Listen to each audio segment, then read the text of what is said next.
Hello everyone, I'm Musical Daredevil, and this is Foreign Gilnith, whom you need to ask about the death of the taxman.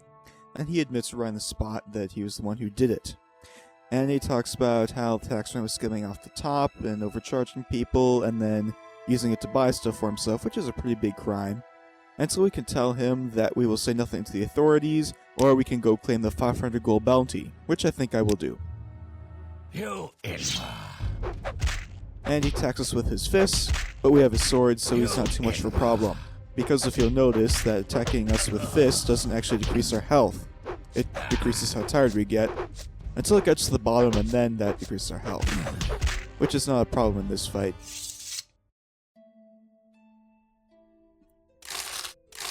Doesn't have anything terribly important on him other than some gold and the ring that the woman over at the lighthouse mentioned. He does have a shack with a lot of stuff in it, though. And what do we do in an area where we murdered everybody? Well, we take everything that isn't nailed down.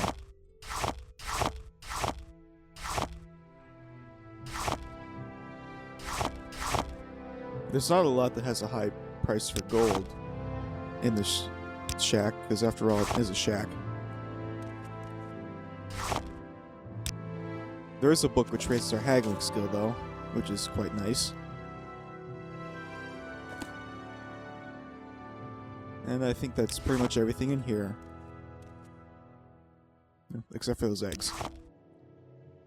And now why don't we head back to the office and tell them that we solved the death of their taxman and killed a guy, so they should give us 500 gold now.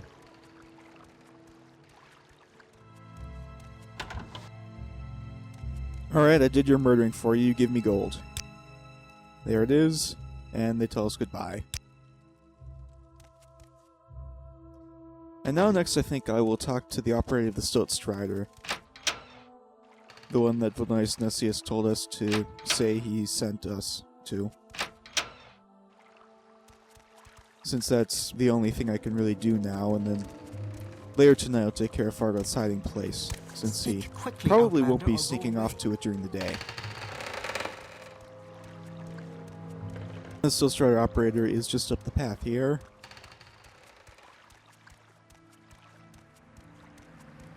You can recognize it by the nice convenient platform that we can use to board it. And here's the operator. We tell her that Vilnius Nessius sent us. And she says that she doesn't really think he's that happy over here in Morrowind. So why don't we go ask him about that? Just for you. Same low price. And he's conveniently right there on the bridge for us. Not a long walk to get to him.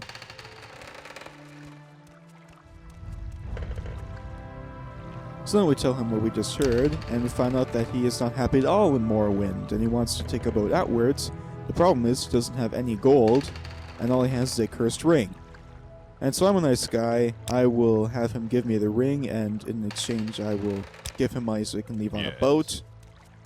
And the next thing to do is, of course, to sell this ring to the local shopkeeper for the amount we bought it for.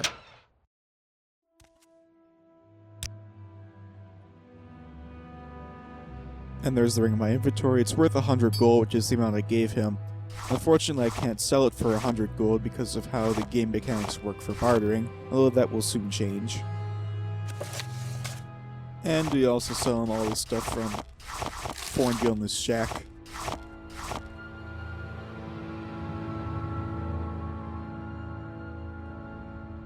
Pretty hefty sum of gold.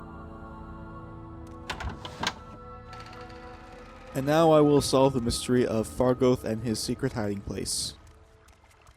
I think I'll head up to the top of the lighthouse. That's a good place to see the whole town from. Interesting fact about that lighthouse, it is the only one on the island of Morrowind, which is kind of strange considering how many ports there are all over the place. Okay, we should also probably give the person at the lighthouse his ring. And she gives us some health potions. And sure, the ring is worth gold, but I actually use potions a lot more than I use gold. So, I go for that. I'm sure there are plenty of other people who go for the gold instead.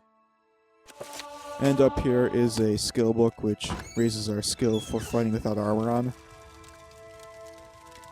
And I think this is a good spot to see the whole town from.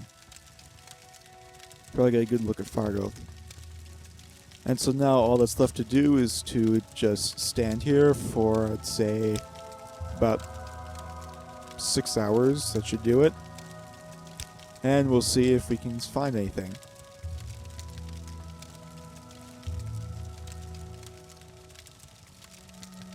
Don't see anything yet. You know what? Why don't I wait for another hour and see if anything happens?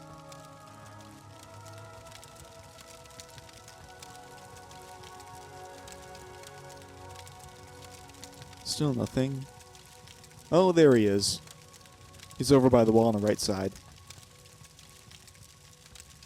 Sneaking this time. In full view of that person right there. And he seems to be carrying a torch while he's sneaking. Now, I personally don't know much about sneaking, but I don't think that sneaking while walking past people and carrying a torch is the best way to remain hidden while you're sneaking. I'm sure this guy knows more than I do about it, though. And there it goes, doubling back to the tree.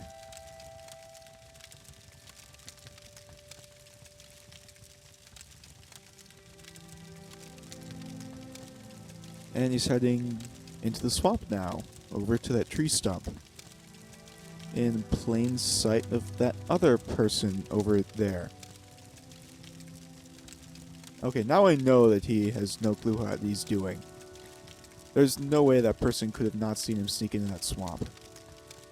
I actually feel kind of bad for him. I'm sure the first way his ring was taken was the fact that he snuck into that swamp in plain sight of a guard.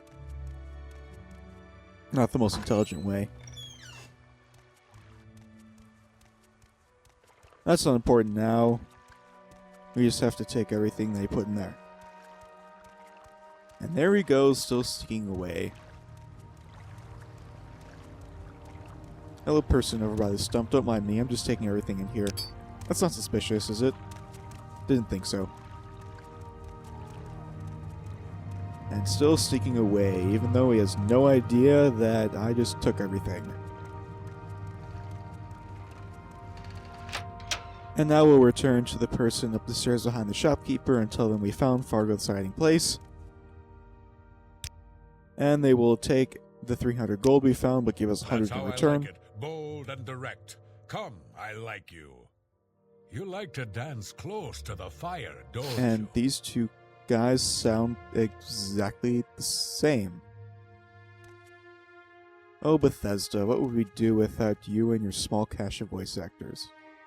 I think that's a good place to stop the video. I'm Musical Daredevil, and I'll see you guys when we finish up Seyda Neen in the next video.